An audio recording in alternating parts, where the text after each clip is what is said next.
Hello guys, আজকে আমরা চলে এসেছি রাজবাড়ি। কোথাকার রাজবাড়ি? এটা হলো কৃষ্ণনগর রাজবাড়ি।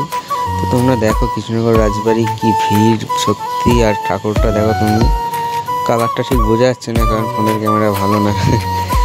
দেখো তোমরা, আর এত ভিড়, রাস্তা কি বলবো, মারাত্মক ভিড়।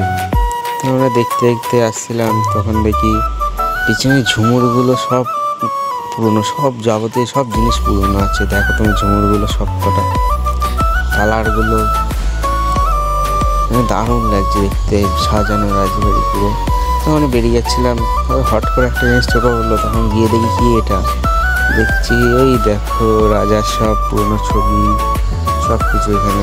ওই দেখো রাজা যেখানে বসতো, ওই যে ছবি টবি দিয়ে এটিগুলো দেখে আমরা বেরোচ্ছিলাম। বন্ধু, এই যে বন্ধু বললাম চ, দিয়ে ওরা বেরোলাম। বেরোতে কটা বাজে, তখন 8টা বাজে হয়তো। দেখো পুরনো ঘর সব কিছু, সামনে একটা দোলনাও ছিল রাজার, সেটাতে দেখলাম একটা বাচ্চা মেয়ে দোলনা চড়ছিল। আর পিছনে দেখো তোমরা কি সুন্দর লাগছে দেখতে। তো আমার মুখটা পুরো হলুদ হয়ে যাচ্ছিলো, এই জায়গাটা হলুদ লাইট ছিল একটা, ওই কারণে। তো টাটা, আবার দেখা হবে পরের ভিডিওতে। আজকের জন্য এইটুকুই।